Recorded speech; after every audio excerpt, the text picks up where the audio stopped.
RG Kar medical കോളേജിലെ PG വിദ്യാർത്ഥിനിയെ ബലാത്സംഗം ചെയ്ത് കൊലപ്പെടുത്തിയ കേസിൽ വിധി പ്രഖ്യാപനം അല്പസമയത്തിനകം.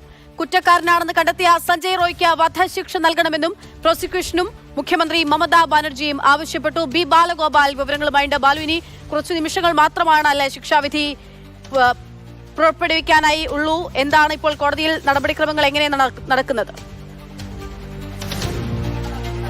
പക്ഷേ ഏതാനും നിമിഷങ്ങൾക്കുള്ളിൽ തന്നെ ഈ കേസിലെ ശിക്ഷാ വിധി സംബന്ധിച്ചുള്ള പ്രഖ്യാപനം സിയാലിന്റെ അഡീഷണൽ സെഷൻസ് കോടതിയിൽ നിന്ന് ഉണ്ടാകുന്നതായിരിക്കും. 2:45 വിധി പ്രസ്താവിക്കുമെന്നാണ് ജഡ്ജി അനിർബൻ ദാസ് ഉച്ചയ്ക്ക് മുമ്പ് അറിയിച്ചിരുന്നത്. അദ്ദേഹം അല്പസമയത്തിനുള്ളിൽ തന്നെ കോടതി മുറിയിലേക്ക് എത്തി ഈ ശിക്ഷാ വിധി സംബന്ധിച്ചുള്ള വിധി പ്രസ്താവം നടത്തുമെന്നാണ് കരുതപ്പെടുന്നത്.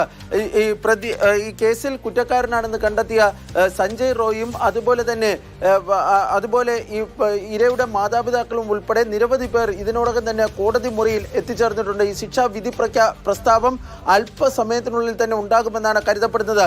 രാവിലെ ഈ കോടതിയിൽ ഈ ശിക്ഷ സംബന്ധിച്ചുള്ള ഹ്രസ്വമായ വാദം കേൾക്കൽ നടന്നിരുന്നു. ഈ കുറ്റക്കാരനാണെന്ന് കണ്ടെത്തിയ സഞ്ജയ് റോയ് താൻ എന്നും തന്നെ കേസിൽ പെടുത്തിയതാണ് എന്നുമുള്ള ഒരു അഭിപ്രായം കോടതിയിൽ ഉന്നയിക്കുകയാണ് ഉണ്ടായത്.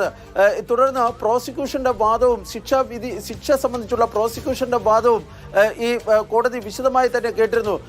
ഈ പ്രോസിക്യൂഷനായ CBI ആവശ്യപ്പെട്ടത് സഞ്ജയ് റോയ്ക്ക് പരമാവധി ശിക്ഷയായ വധശിക്ഷ തന്നെ നൽകണം എന്നതാണ്. ഇത് അപൂർവങ്ങളിൽ അപൂർവമായ കേസാണ് എന്നും അതുകൊണ്ട് തന്നെ വധശിക്ഷയിൽ കുറഞ്ഞുള്ള ഒരു ശിക്ഷയും ഈ കുറ്റവാളി അർഹനല്ല എന്നുമാണ് ഈ പ്രോസിക്യൂഷൻ ചൂണ്ടിക്കാണിച്ചത്.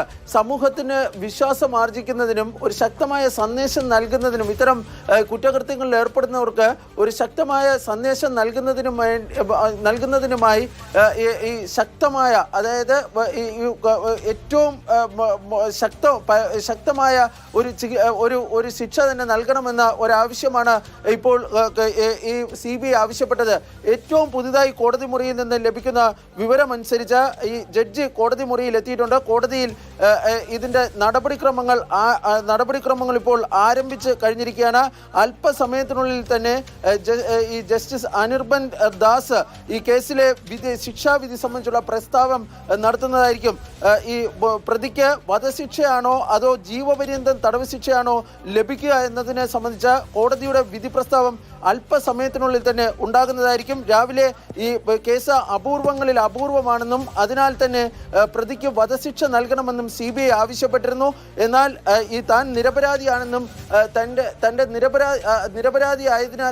നിരപരാധിയാണെന്നും തന്നെ ഈ കേസിൽ പെടുത്തുകയായിരുന്നു ചെയ്തിരുന്നതെന്നും ഈ സഞ്ജയ് റോയ് കോടതിയിൽ പറയുകയും ചെയ്തിരുന്നു. പ്രതിഭാഗം അഭിഭാഷകനും ഈ വധശിക്ഷ നൽകരുതെന്നൊരാവശ്യവും കോടതിയിൽ വ്യക്തമാക്കുകയും അല്ലെങ്കിൽ ഉന്നയിക്കുകയും ചെയ്തിരുന്നു. ഇതെല്ലാം കേട്ടതിന് ശേഷമാണ് ഈ ശിക്ഷാവിധി സംബന്ധിച്ചുള്ള പ്രസ്താവം 2:45 നടത്തുമെന്ന് ജസ്റ്റിസ് അനിർബൻ ദാസ് വ്യക്തമാക്കിയത്. അല്പസമയം മുമ്പ് അദ്ദേഹം കോടതി മുറിയിൽ എത്തിയിട്ടുണ്ട്. കോടതി മുറിയിൽ ഇപ്പോൾ ഇതിന്റെ നടപടിക്രമങ്ങൾ, അതായത് ഈ വിധി പ്രസ്താവത്തിന്റെ നടപടിക്രമങ്ങൾ ആരംഭിച്ചിരിക്കുന്നു എന്നാണ് നമുക്ക് മനസ്സിലാക്കുവാൻ വേണ്ടി സാധിച്ചിട്ടുള്ളത്. അക്ഷയ, അല്പസമയത്തിനകം തന്നെ ശിക്ഷാവിധി എന്തെന്നുള്ളത് നമുക്ക് അറിയാൻ സാധിക്കും. പരമാവധി ശിക്ഷ എന്നുള്ളത് തന്നെയാണ് പ്രോസിക്യൂഷന്റെ ആവശ്യം. പരമാവധി ശിക്ഷ തന്നെ നൽകണമെന്ന് തന്നെയാണ് നിലവിൽ വധശിക്ഷ തന്നെ നൽകണമെന്നാണ് പ്രോസിക്യൂഷനും മുഖ്യമന്ത്രി മമതാ ബാനർജിയും ആവശ്യപ്പെട്ടിരിക്കുന്നത്. അതേസമയം തന്റെ മകൻ തെറ്റു ചെയ്തിട്ടുണ്ടെങ്കിൽ അതിന് തക്കതായ ശിക്ഷ നൽകണം, അത് തൂക്കുകയറായാലും കുഴപ്പമില്ല എന്നുള്ളതാണ് സഞ്ജയ് റോയിയുടെ അമ്മ കഴിഞ്ഞ ദിവസം പ്രതികരിച്ചത്. തനിക്കുമുണ്ട് 3 പെൺകുട്ടികൾ, ആ പെൺകുട്ടിയുടെ അമ്മ പെൺകുട്ടി അനുഭവിച്ച വേദന തനിക്ക് മനസ്സിലാകുമെന്നും പ്രതി സഞ്ജയ് റോയിയുടെ അമ്മ പ്രതികരിക്കുന്നത് നമ്മൾ കണ്ടിരുന്നു.